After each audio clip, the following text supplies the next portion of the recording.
Mr. Aniruddha Naha. He's the CIO alternates at PGIM India Asset Management Company. Aniruddha, hi. Good to be speaking with you. Anisha this side. What's the Anisha. market mood like right now? Because every dip is getting bought into. We all keep questioning the valuations, but I think is it just the flows which is actually backing the momentum right now? What would you attribute it to? So, Anisha, thank you for having me over. I think your statement says it, your question says it. The flows have been reasonably strong, and that's been driving. Frankly, when we look at earnings, from an earnings perspective, we don't expect until now whatever results have been declared have been reasonably subdued.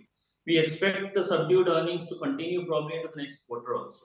So, returns finally is a combination of your earnings and the PE expansion that is happening. I think largely in the market, it's PE expansion which is happening, led by liquidity. We would be a little cautious on these markets.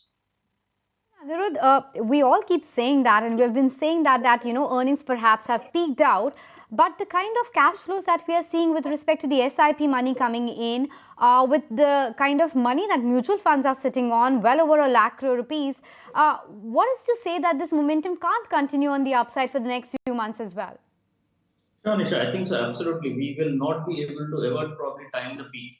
The momentum might, the liquidity flows will probably add on to the momentum. The markets could continue, but as a fundamental analyst or an investor or a mutual fund manager out here, I think what is important is to track earnings and leave the PE expansion part or the liquidity part to the markets.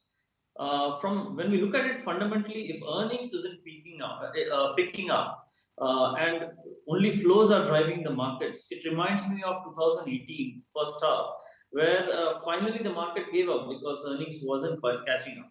So we would track earnings of companies, sectors where we think there is comfort, and keep investing into them.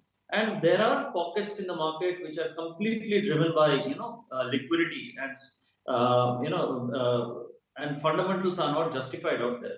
You would be pretty cautious on those sectors. Let me, flip that question on its head then, Anirudh.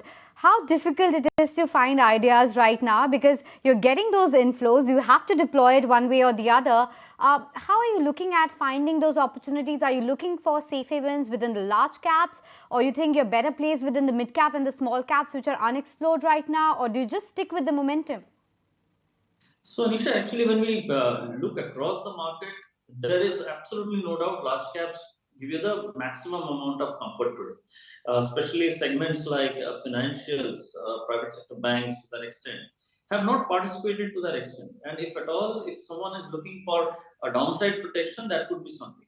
Consumer staples and even consumer discretionary. I think in the last 15 years, this is the first time I'm observing that the consumer story, which is more structural in nature in a country like India, is actually trading at valuations below the cyclical industrials. This has very rarely happened. And hence, if someone is looking to build a long-term portfolio, maybe consumers could be a segment where one could probably go ahead and invest, at least from a relative valuation perspective. It offers a lot more safety. Within market capitalization, I think large caps, followed by pockets of small caps, and finally the mid caps. I think the mid caps is where a lot of money flows in. There are only about 150 names as per the regulator, which is termed as mid cap, and hence that segment, in spite of earnings being weak, is just holding on, which makes the valuations even more expensive.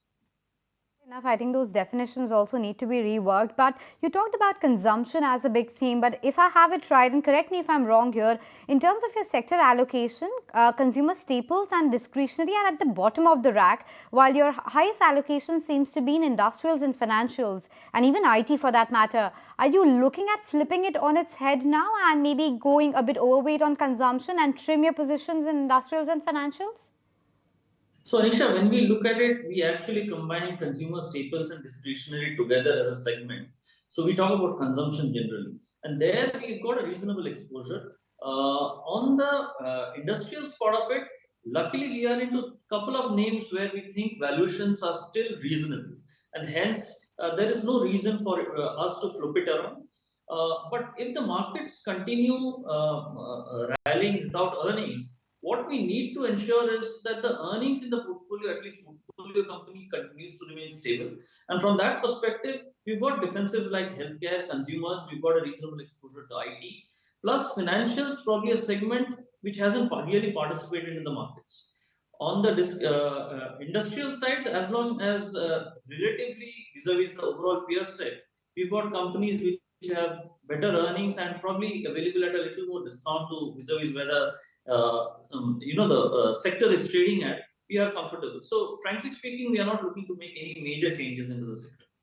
Okay, fair enough. But a quick question before I let you go, Aniruddha. What within financials looks attractive? Because it's become very segmented now, right from private large banks to the mid-tier banks to the public sector entities, NBFCs, insurance, and the whole lot, even microfinanciers and HFCs for that instance, and gold financiers.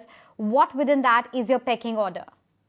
Sure. I think you are absolutely right. It's very diverse. But within that, probably the private sector large banks offer this highest safety net today. But having said that, mind you, it will offer you downside protection. One needs to see what kind of growth comes across. So from pure downside protection, probably financials on the lending, large lending private sector banks would be a good call.